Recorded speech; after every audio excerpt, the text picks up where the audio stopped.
um, in view of the patient history of trauma. I'd like, I don't see any associated fractures other than the right superior pubic ramus fracture. There is some dilated bowel loops are seen mainly on the left side, yet there is no evidence of pneumoperitoneum.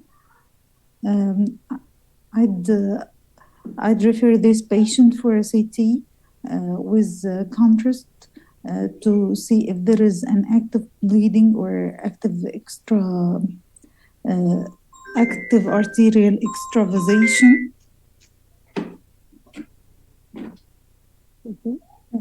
Yeah. So, how would you conclude this case?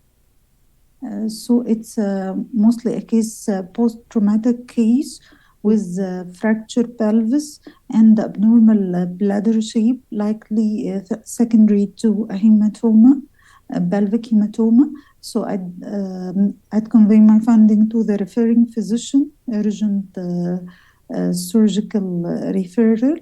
And if the patient is clinically stable, I'd refer for a CT, pelvic abdominal contrast, to see associated fractures and possible hematoma and possible active bleeding. Yeah. So, what is this shape of the bladder called as?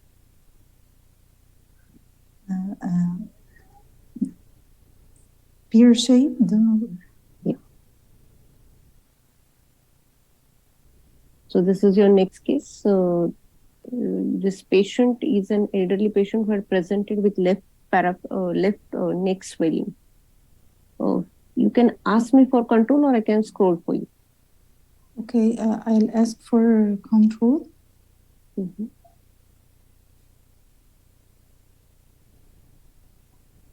Yeah, you can go. Okay, so this is a CT neck with contrast for an old patient complaining of a left-sided neck swelling.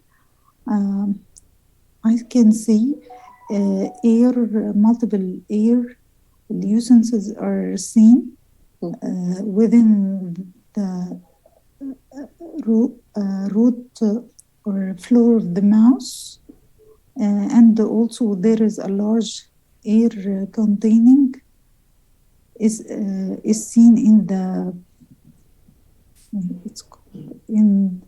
parapharyngeal space and into the pyriform sinus. Okay.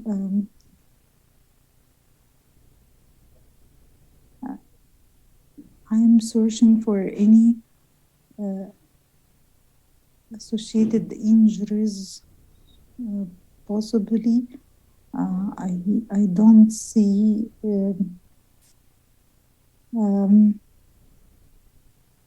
I don't see also marked inflammatory process or abscess formation. For example, there is no sizable adenopathies. I don't see any soft tissue masses seen. Okay, this patient did not have any trauma, but is a trumpet player. Okay, so it's the picture is likely it's a laryngoscele. Go back and describe which space it is coming from and in which spaces it is lying.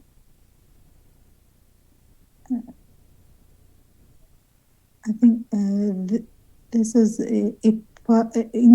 it's mainly centered among the left pyriform sinus and extending to the parapharyngeal space.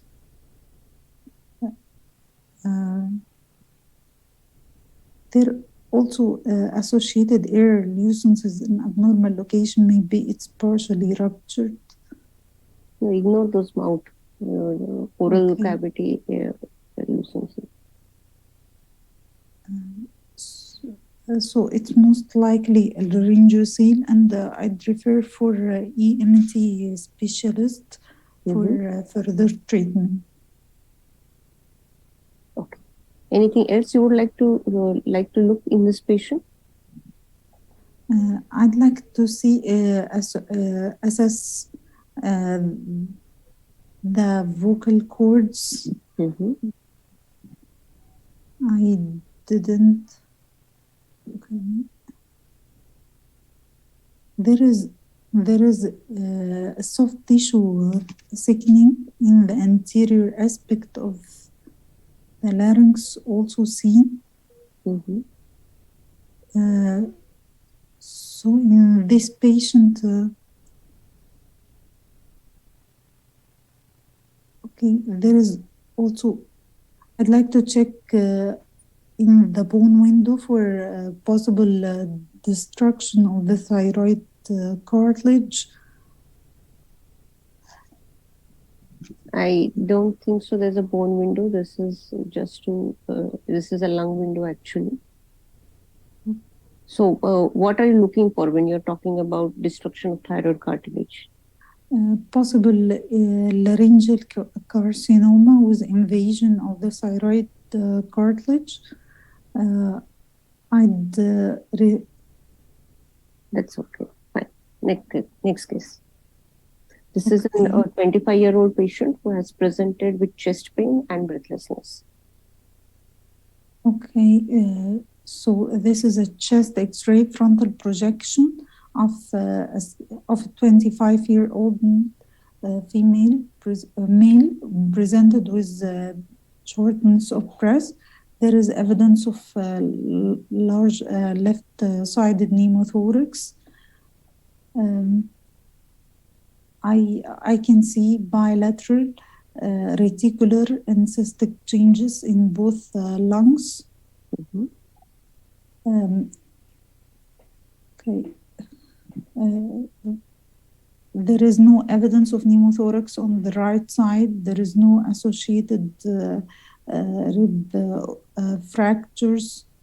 There is no evidence of pneumomediastinum and pneumoperitoneum, no shift of mediastinum, no pleural effusions. First, I'd convey my finding to the referring physician for chest tube insertion and advice for a CT.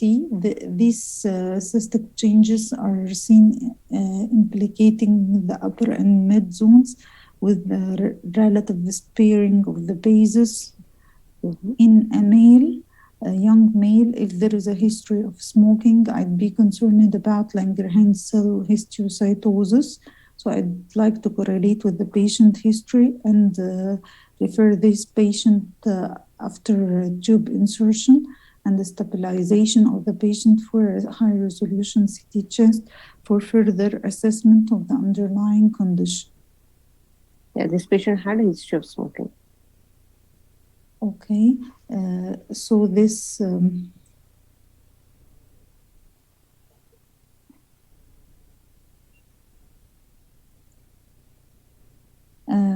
so this CT confirmed the presence of the pneumothorax and the bilateral cystic changes. The cysts are bizarre shaped. Some have thick wall.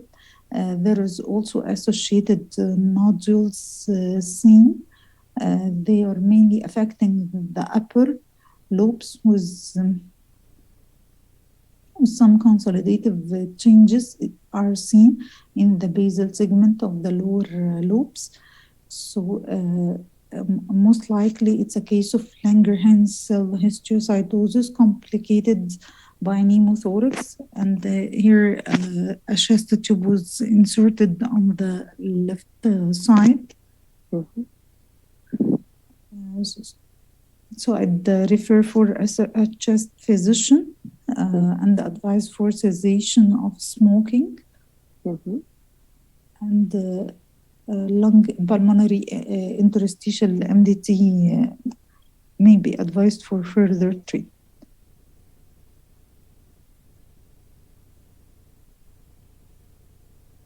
Comment on this video. Okay, this is a plain radiograph, somewhat oblique orientation of the knee, of the right knee joint. I can see multiple calcified materials are seen projected over the knee joint, over the lateral aspect mainly of the knee joint.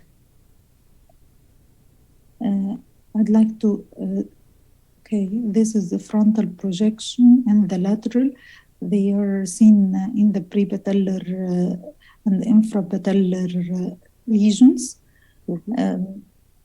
This picture suggestive, these calcifications are seen around the joint, suggestive of a tumoral calcinosis. Other differential would include scleroderma. Also, it's unlikely to be synovial osteochondromatosis because it's not confined to the joint. It's seen anterior to the patella.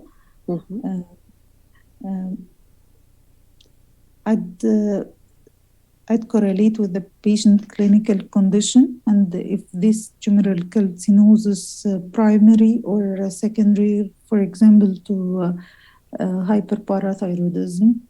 And if the patient is a renal patient, chronic, known to have a chronic renal disease, for example. And then I'd refer according to the clinical condition of the patient. Okay, the patient is having history of breathlessness and there is some kind of GR reflux also, G reflux also patient is having. Sorry, he is having shortness of breath and what? G reflux. Reflux disease, gastric reflux disease. Okay. So history of reflux with shortness of breath, I'd be concerned about scleroderma. And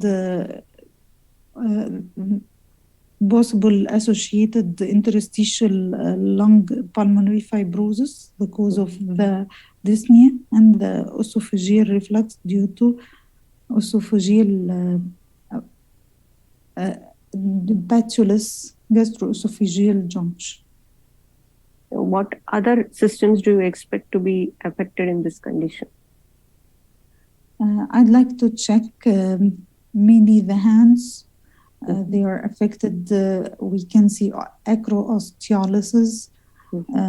Usually it's non-erosive arthropathy with calcifications are seen in the skin.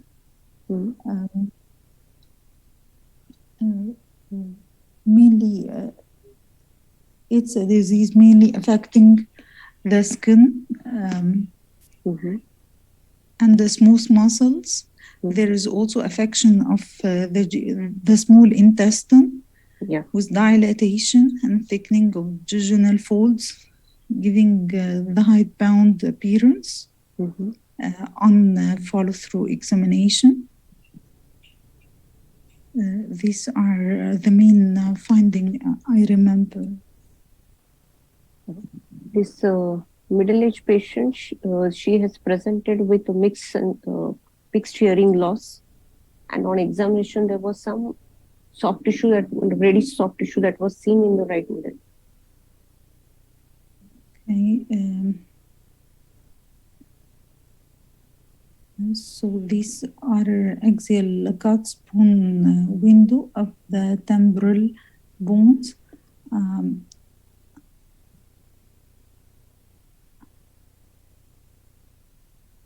There is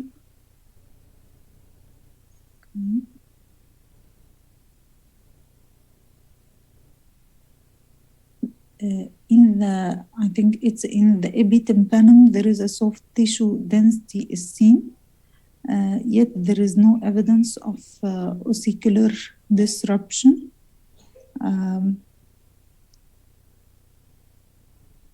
I'm checking the semicircular canal for possible affection. I think here in the axial views they are spurred, so there is a small soft tissue density is seen in mainly in the. I'd like to check the coronal view. Okay, in the coronal view,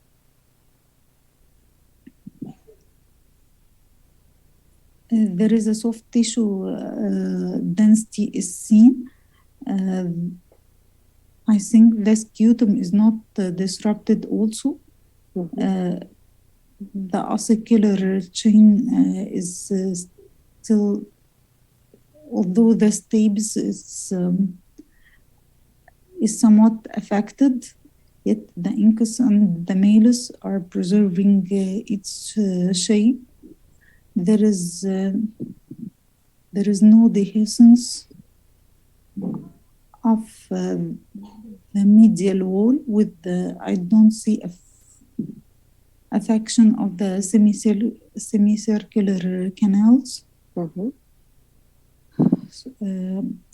So it could be a cholesteatoma, a small-sized cholesteatoma with still no complications yet. I'm checking also the other side for possible bilaterality. Where is it located? The site that you said in the middle ear cavity? It's the epitympanum.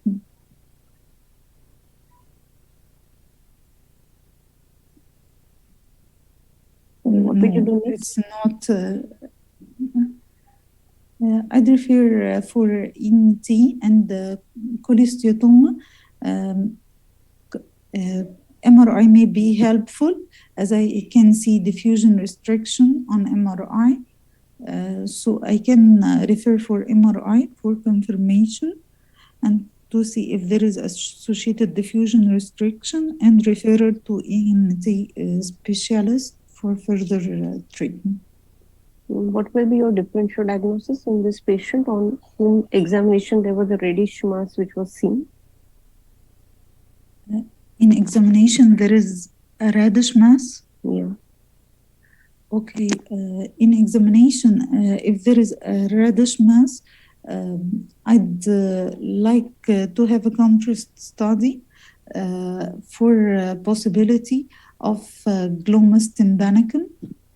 And I'd like to assess in the soft tissue window after contrast administration or by MRI for possibility of a neoplastic process like glomus tympanicum. There are the MRI images. Okay, this is an axial T2 weighted images. You can go to axial T2 fat set. Okay,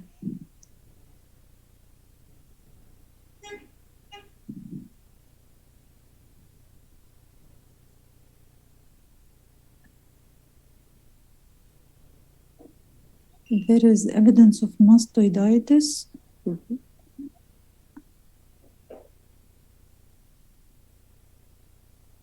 And a small area of abnormal signal in the middle ear. I'd like to check the post-contrast. Yeah, sure. You can go through any of the sequences that are available here.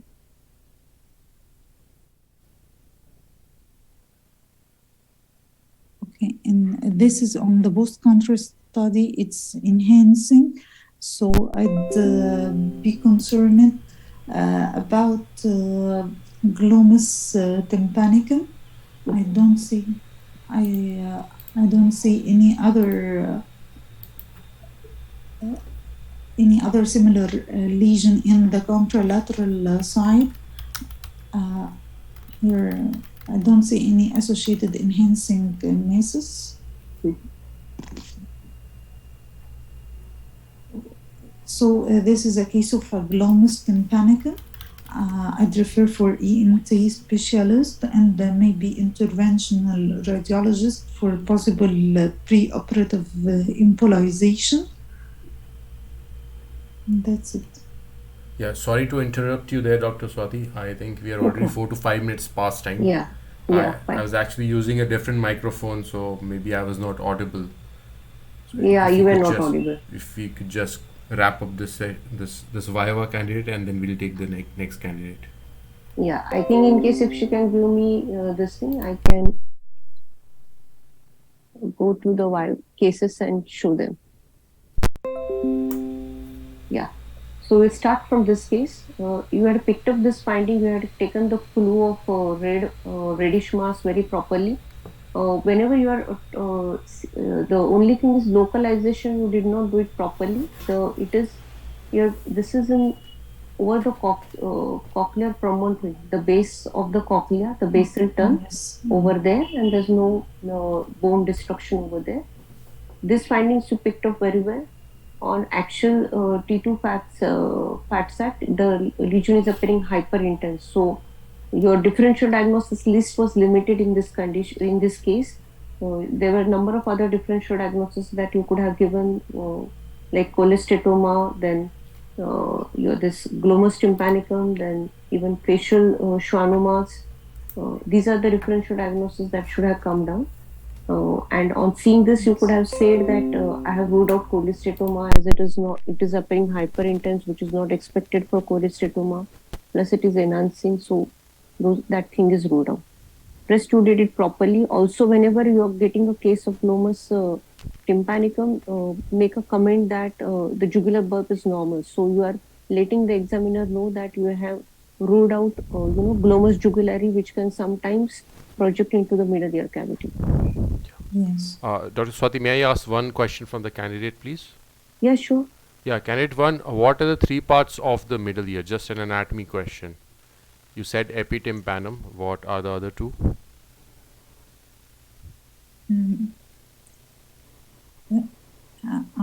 I don't remember actually. So there is epitympanum, there is mesotympanum, and there is hypotympanum. This is how it goes. So the superior third, just above the scutum, is the epitympanum, that portion over there. This epitympanum. Below that is the mesotympanum, just next to the external auditory canal. And inferior most is the hypotympanum. So you said that the lesion was in the epitympanum. The epitympanum is actually clear, so it is not in the epitympanum. Okay, thank you. Yeah, I will share the respective anatomy image of this particular slide in the group later on. And just a random question, is my voice clear? Yeah, now it is clear. Okay, thank you so much, because I have changed the microphone recently and I did not test clear. it. Thank you so much.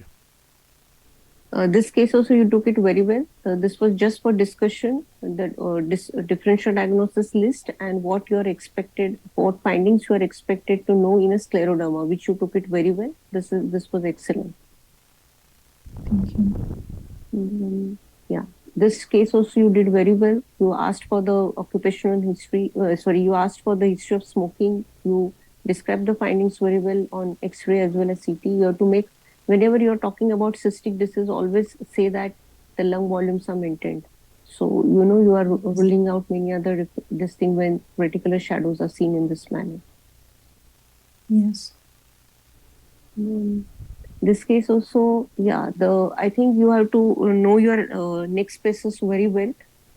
This is the paraglottic space that you're getting. You are at the level of vocal cord, and this is the paraglottic space and the paralaryngeal space, and then it is extending into the soft tissue into the neck. So it is a mixed laryngocele, internal as well as external. So that was what was expected, and you gave the differential diagnosis very well after once prompted, and you should be able to take the clues which you took it very well properly with once the history was given. Thank you. Yeah, this case also you did very well. You have to say that I will get a angiogram done, digital this thing, DSA done to look for any site of active bleeder which might need embolization, as there is presence of pelvic hematoma in this case of fracture, which is giving rise to this pierced bladder. Yeah, you're done very well. Dr. Sandeep, anything to add? I think I'm done with that. Thank you so much, Dr. Swati. What marks would you like to give candidate 1?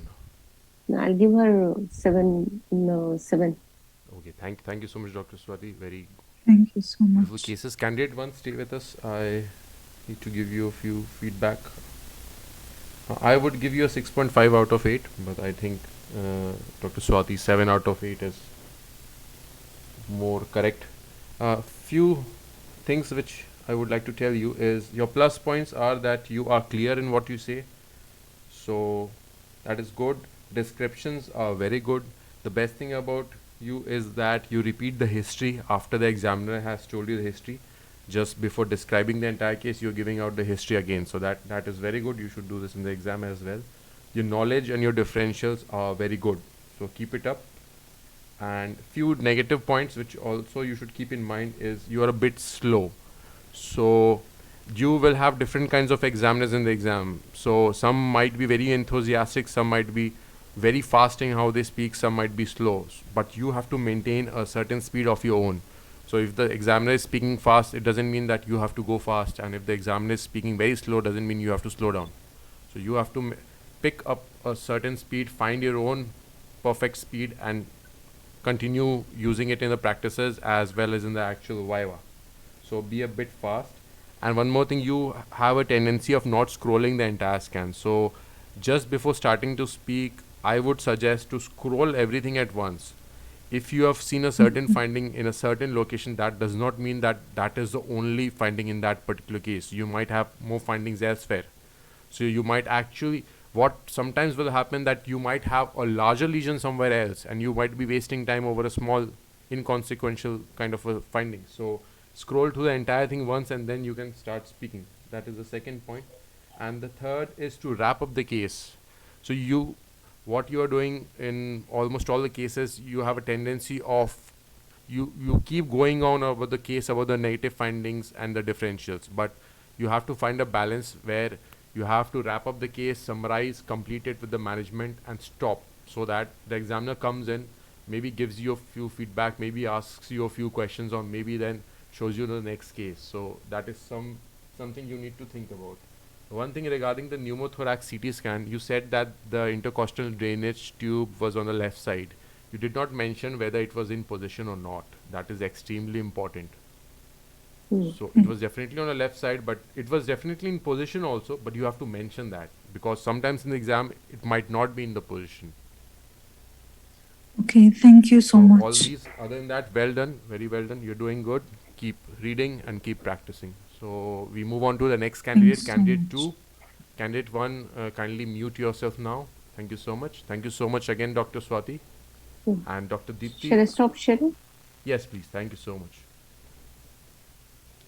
So I will reclaim the host, and then Dr. Deepti, I will unmute you. Please give me a moment. Yeah, and candidate 2, I have asked you to unmute as well.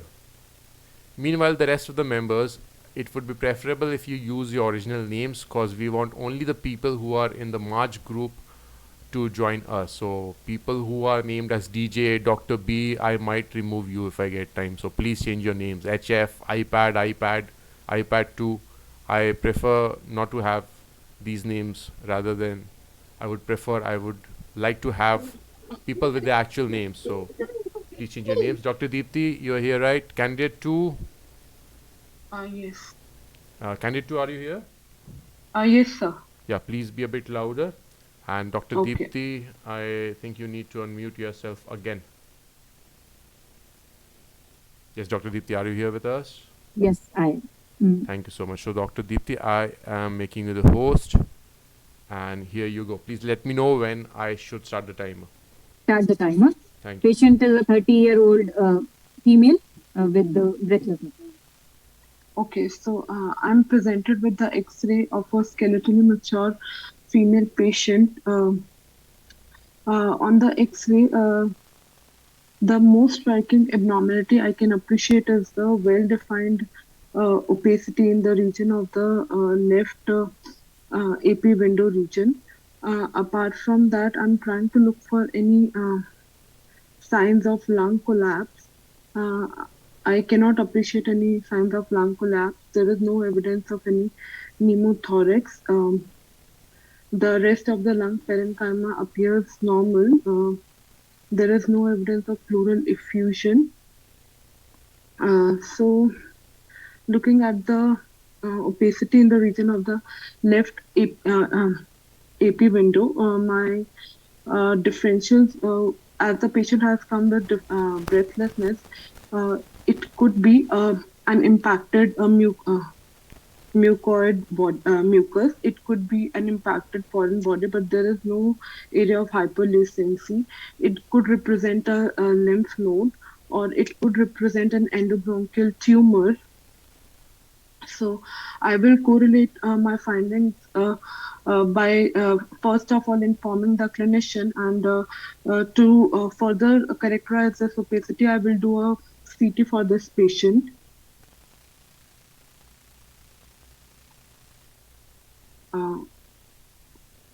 Apart from that, on this X-ray, I'm not able to appreciate any other abnormality. So I will take this case further by doing a CT for this for the same. So what were your differentials? So in the region, as there is opacity in the left AP window, it could be endobronchial lesion, but there is no collapse of the lung. It could Are be. you finding only a single abnormality, or there is other abnormality as well? So I can appreciate a single abnormality here. Okay, fine. So you wanted a CT? Yes. Here is your CT. You can request for control.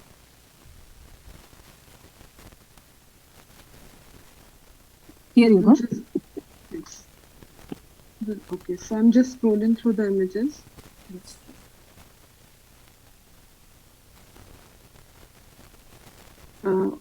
While scrolling through the images, the pulmonary trunk appears to be normal. I'm trying to look for any anomalous drainage in this region. Candidate 2, are you sure? Are you sure that the pulmonary trunk is okay? So, what is your criteria for saying it as normal? So, no, it's not normal. Actually, it's the main pulmonary trunk is dilated because it appears to be it appears to have more diameter than the aorta. So it's dilated main pulmonary trunk.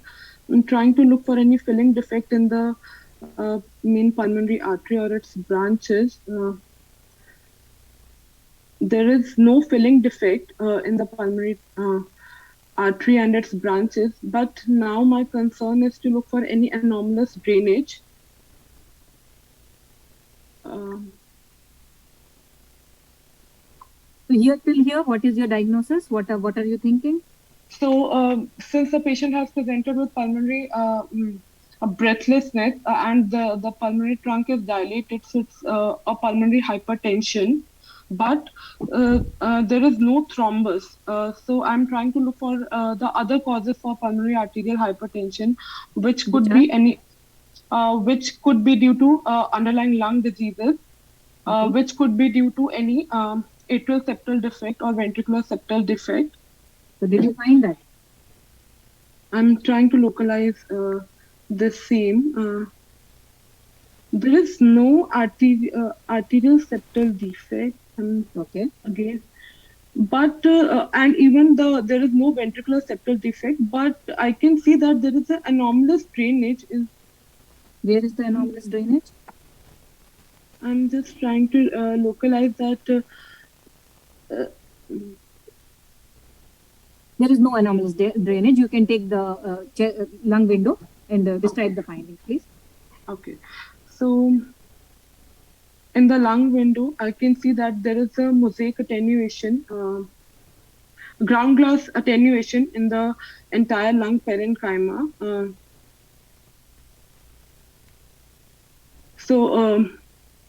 there is no evidence of any centrilobular nodules. However, I can see in the right anterior segment that there are some centrilobular nodules. So, because of this diffuse ground glass attenuation, I'm suspecting this to be a small vessel disease, which could have led to the pulmonary arterial hypertension. So I will convey my findings to the pulmonary MDT, because this patient needs a pulmonary function test and the further evaluation for the same. Okay. So leave the mouse just. This is your second case, 40-year female with cough. Okay, so I'm presented with the X-ray of a 40-year female presented with cough.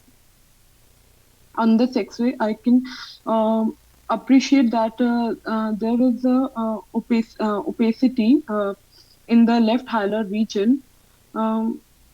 I'm trying to localize the left lung volume. It appears to be slightly reduced as compared to the, sorry, it's in the left hilar region, and the left lung volume appears to be slightly decreased as compared to the right lung parenchyma. Apart from that, I'm trying to look at the bilateral costophenic angles. These appears to be normal. There is no evidence of pneumothorax. The lung wall, the bones appears to be normal. So, summarizing my findings on the basis of X-ray, in view of bulky left hilar, the patient has came presented with cough. It could be an infective lymph nodes. If there would be any history of hemoptysis, I will be thinking of any lung mass. The other differential for this could be any lymphoma, but that would be less likely. So I will take this case further by referring these findings to the clinician and by doing a CT for the same. Okay. So this is a static image of a female patient. I can see that there is so there is the soft tissue window also, because I don't have a scrollable image, so you can look at both the images and then decide. So on the window. Okay. This one is the soft tissue window.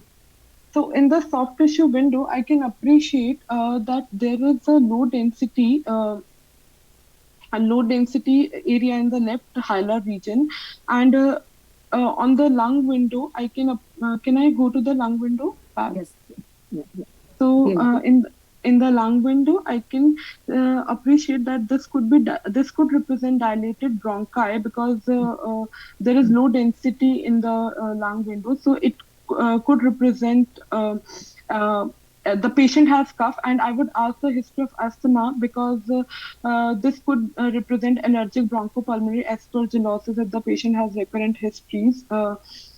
It could represent any endobronchial carcinoid which have led to the bronchial obstruction, but then I will scroll through the images to confirm this. My first differential on this static image is a allergic bronchopulmonary aspergillosis, and I will refer this case to the pulmonary MDT. Apart from that, I will ask the prior history and look at the old records if available. Any other blood tests you want to do? So I will check the eosinophilic count for the same and IgE levels for this patient. So adult female. Okay, so I'm presented with the X-ray of a skeletally mature patient. First of all, the lung volumes appears to be maintained.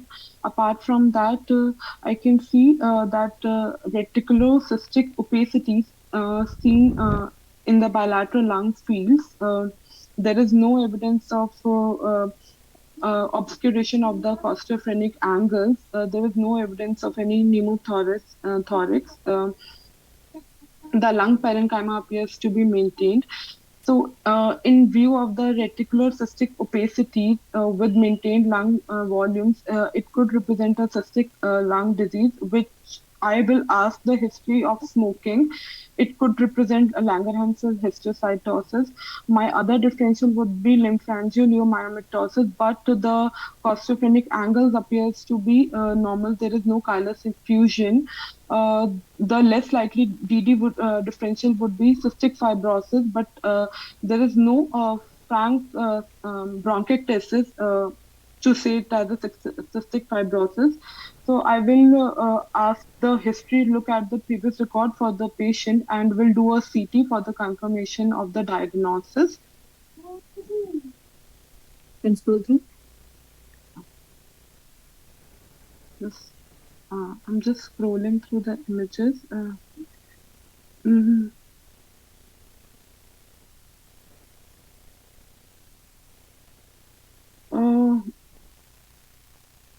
While scrolling through the images, I can see that there are bronchiectatic changes seen within the lung.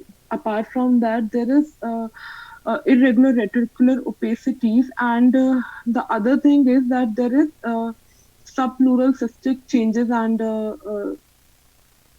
I'm trying to look for any signs of honeycombing.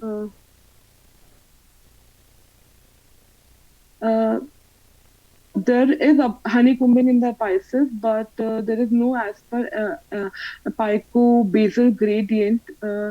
So looking at this, I will also I will like to keep the differential of usual interstitial pneumonia because there are irregular reticular thickening, bronchiectatic changes, but in this patient the lung volumes is maintained. Are you only seeing the reticulation, and are you not seeing any other finding? So apart from that, can you comment about the fissures?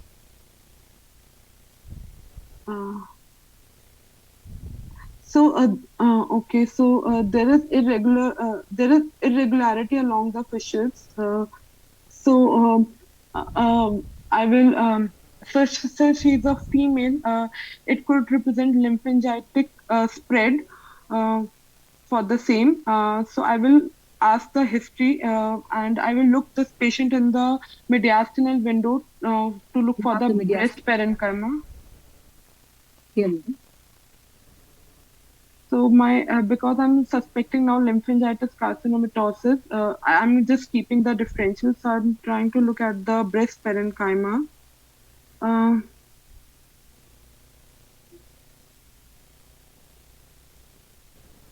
Okay, so in the breast any other differential for that? For lymphangitic or for the pattern you saw? So it lymphangitic the other I can't recall any other apart from lymphangitic and the usual interstitial pneumonia. Yes, interstitial lung fibrosis. Okay. So what will you do? Leave the mouse? So I will first of all correlate with the history of the patient and then take this case further by doing the endobronchial biopsy to just confirm the diagnosis. Okay, fine. This is your next case. 19-year girl with pain. 1 minute left. Okay, so I'm presented with the X-ray of a skeletally immature patient. The most striking abnormality is a lucent lesion with internal septations in the distal metadiaphysis of femur. The lesion has narrow zone of transition. There is no evidence of any periosteal reaction or soft tissue thickening. There is no evidence of any chondroid or osteoid matrix, but I will look at the orthogonal view to look for any cortical breach. In the lateral view also, I cannot see any cortical breach. So on the basis of X-ray and the lesion appears to be a non-aggressive lesion. my differentials in a 19-year would be aneurysmal bone cyst. It could represent a simple bone cyst, but that would be less likely. There is no evidence of any fallen fragment sign. However, to confirm my diagnosis, I will like to do a MRI. Differential. Give me a third differential. Okay, so the lucent lesion could represent Langerhans and histiocytosis, but Anything that would more? be aggressive. Anything? It could represent fibrous dysplasia. Okay. I'll give you an MR. MR, you have a T1 and a T2. Okay. These are, I will show you, these are static images. This is a T1. Okay. This is the T2 fat cell. So on T1 and T2, the lesion appears to be in aggressive. Okay, so the lesion appears to be in. It has a sclerotic rim around it, and it appears to be a lobulated lesion. I will like to keep my first differential. What are the signal intensities? On T2, it appears T2 fat separates. It appears to be low signal and can. T1. On T1 also, it appears to be low signal. There is no fluid. What is low signal on T1 and T2? So it could be any which has chondroid matrix. Very good. What else? Which has osteoid or chondroid matrix basically. Anything else you can think of? Blood, but that will of varying stages. Fine. Yeah, fine. What else? Blood. You gave me a differential in one of your things. Fibrous. So what is that thing? So myxoid tissue. Yeah, fibrous tissue basically. So what can you think benign kind of looking lesion in this area? So it could be fibrous dysplasia. It could be fibrous dysplasia usually will be diaphyseal and central. This is an eccentric lesion. So there is just one diagnosis. The moment you see it, you should say that. Okay, so I will say, but there is in the answer also. It's flashing on the screen, so it's no problem. What I cannot see. I am not seeing the chat. You can tell me what is your diagnosis. So non-ossifying fibroma. It could be a chondroid lesion. It is a non-ossifying fibroma because it is T1 and T2 hypo finally afterwards. Okay. Okay. So I think time is up, or can I give you another case? I think Dr. Dipti, time is up, so we'll continue in the next session. So yeah, regarding the answers, members, please wait till candidates have answered completely. Yeah, please in chat don't answer till the candidates have replied. Exactly. So you wouldn't want others to answer when you are in the hot seat. Sorry about my net. Okay. So you described it very nicely, candidate 2. Apart from the differential, you have not given non-ossifying fibroma in your differential. Rest of your differentials were good, and the Langerhans cell histiocytosis was a good differential. The differential, apart from the ones you gave, you could have added a chondromyxoid fibroma and a non-ossifying fibroma. Okay. These are the two differentials you should have also kept. And unicameral bone cyst, keep it a bit down for an eccentric lesion because unicameral bone cysts are central and they will be going along the longitudinal axis. Okay. So first of all, if you see this kind of a metadiaphyseal region, the moment you see this, say a ABC or a non-ossifying fibroma. These are the only two differential you should say first. Okay. After that, the other things which we discussed. Okay. Rest in this case, you would have got a 6, at least a 6. If you would have raised a non-ossifying fibroma, I would have given you a 6.5. Okay. But overall, you were safe in this case, not a problem. Here, these are dear reticulonodular shadows. Okay. So not just cystic changes. I know that it is looking like cystic, it is tough. And this is actually a classical case of sarcoidosis. So if you are seeing a reticulonodular shadows, then give a differential of pneumoconiosis and sarcoidosis. Okay. In radiograph, I will give you a 6 because you could pick up cystic lucency. Okay, fine. But in at least in CT, you should have told me sarcoidosis. There are these nodular fissural like septal thickening, at least, if not fissural. Fissural are there definitely. These are perilymph. This is the most classical pattern of sarcoidosis, like the subpleural and the perilymphatic bronchovascular region nodular infiltrates, and few tiny honeycomb. That is because of the increased reticulation. Okay, and usual interstitial pneumonia won't present with this kind of appearance, as far as I know, because they will be like diffuse cysts. At least there will be something more. Here you are seeing those tiny ground glass kind of nodules in the perilymphatic region, right? So lymphangitic carcinomatosa was a good differential, but that is like in ages like greater than 50, and like you already know there if there is some mass lesion. Okay, first think about sarcoid. In these cases, it is firstly sarcoid, then anything else. And if you are seeing, even for lymphangitic, try to see the mediastinal window for any calcified lymph nodes. So that will be a clue. In this case, we are not having. That is why I think you were not able to pick it up.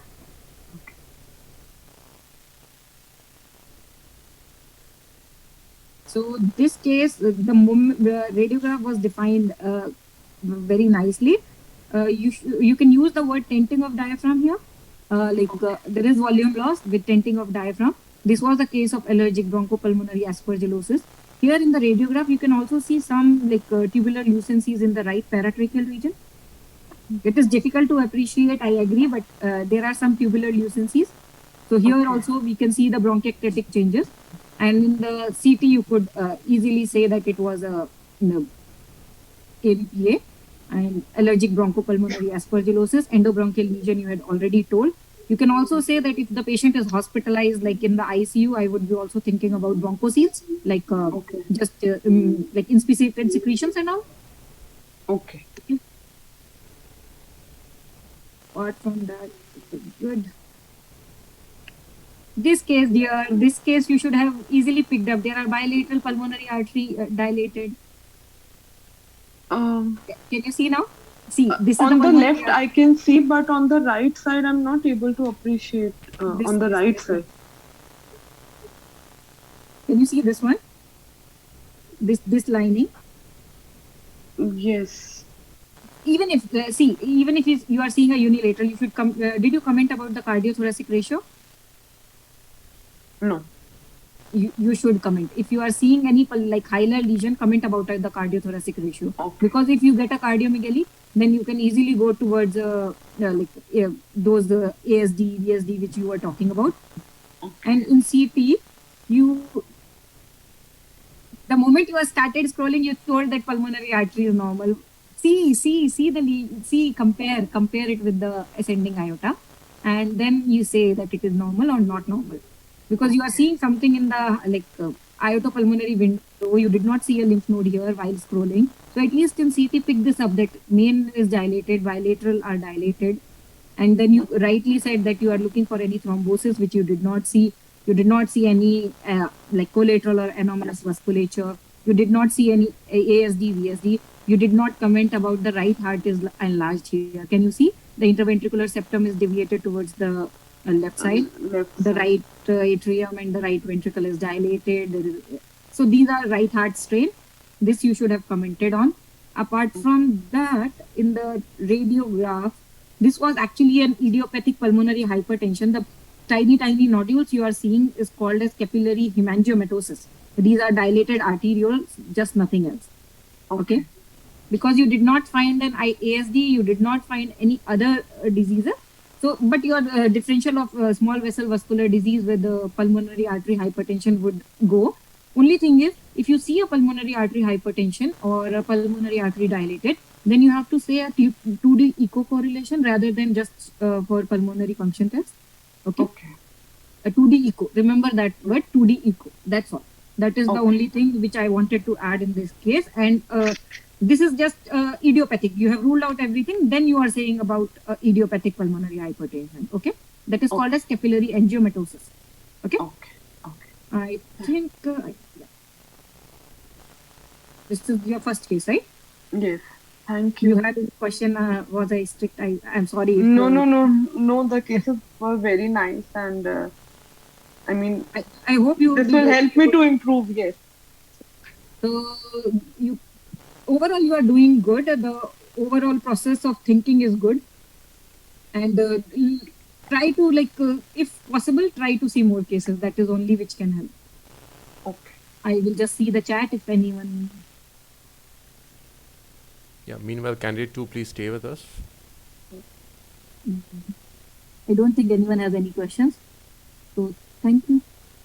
Thank you, Dr. Deepthi. As usual, very well conducted. I think you will make a very good examiner for First, I RCR should, in the years to come.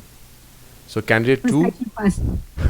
no, that is good actually. So we need all kinds of examiners for the candidates to practice. So we need people who are very slow and then people who are extremely fast. So that is what is needed. Candidate 2, I have a Yes. few things, few tips and few feedbacks. First of all, this is regarding pulmonary arterial hypertension. You did say that the main pulmonary artery was enlarged. Other than that, on an axial CT, a contrast one, is there any other thing that you would measure in your normal practice? Aorta to pulmonary ratio, main pulmonary artery ratio. Is it Then aorta to main pulmonary artery ratio, or is it main pulmonary artery to ascending aorta ratio? What is it? Which comes first? aorta to pulmonary artery. No, it is actually main pulmonary artery to ascending aorta ratio. Okay. So normally it should be less than 1. That means the pulmonary artery, the main pulmonary artery, should be smaller than the ascending aorta at that same level. So when MPA, that is main pulmonary artery, is smaller than the ascending aorta, the ratio automatically becomes less than 1. Okay. Yeah. So do you get it? Am I making sense? Yes. I was under the process aorta to pulmonary is more than one. Okay. Okay, that's also fine. That's also fine. But what I've read on Radiopedia is it says main pulmonary artery to ascending aorta ratio. It also has a separate article on it. So I think it's better to follow that. So if that becomes more than 1, then we should think about pulmonary artery hypertension.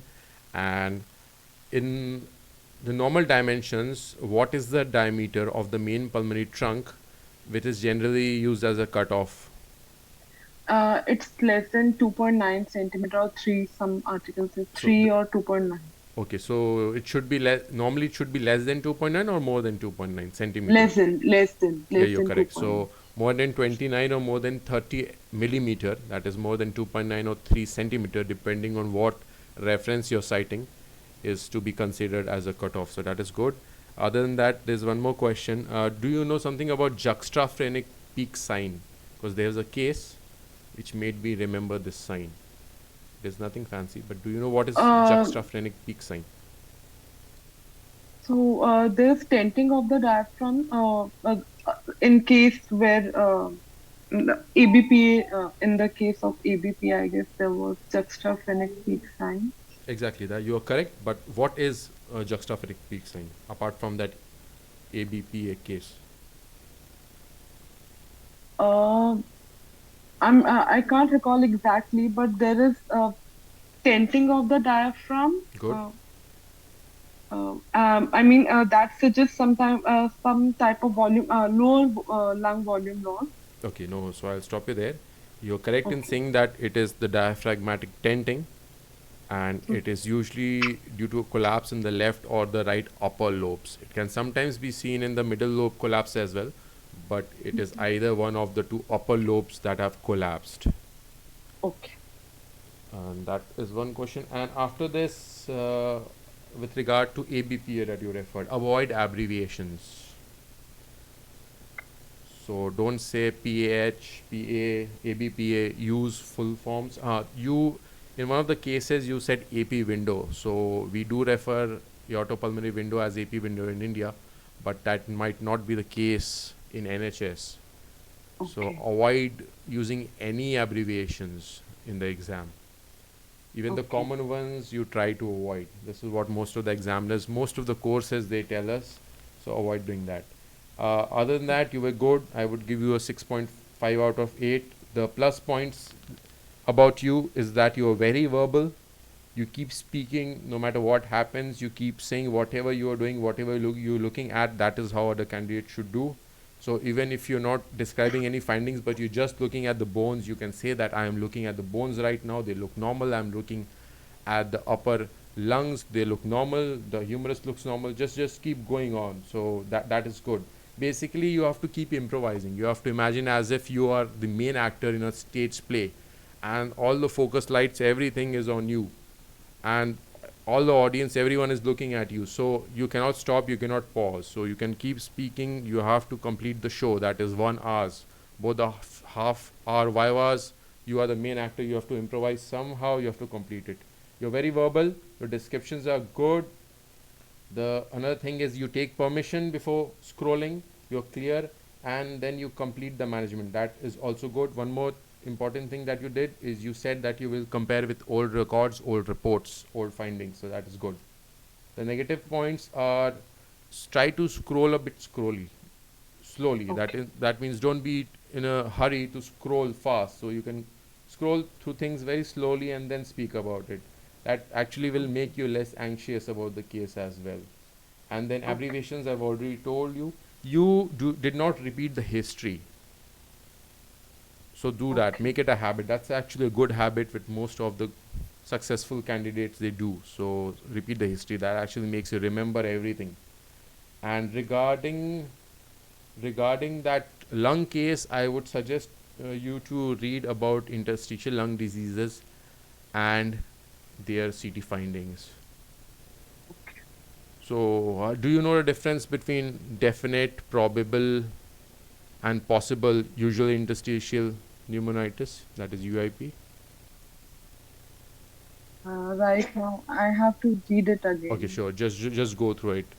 Just go through it and just read about it. I think you should know usual interstitial pneumonitis and specific interstitial pneumonia. At least those two you have to know. So Okay. apart from that, well done. I would give you a 6.5 out of 8. And Dr. Swati, Dr. Dipti, do you have anything to add?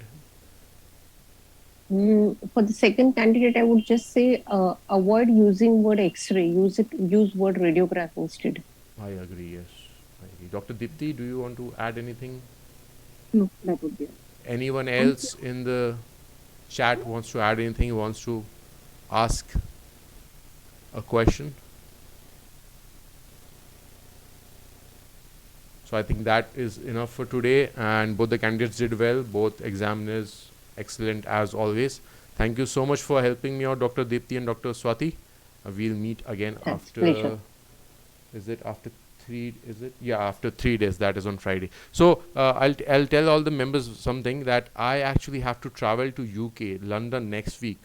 So because of the time difference, I'll somehow have to figure it out how I will organize these sessions from there, and also depending on the internet, because I have a very fast internet in India. I actually have two Wi-Fi, so if one disconnects, I have the another one.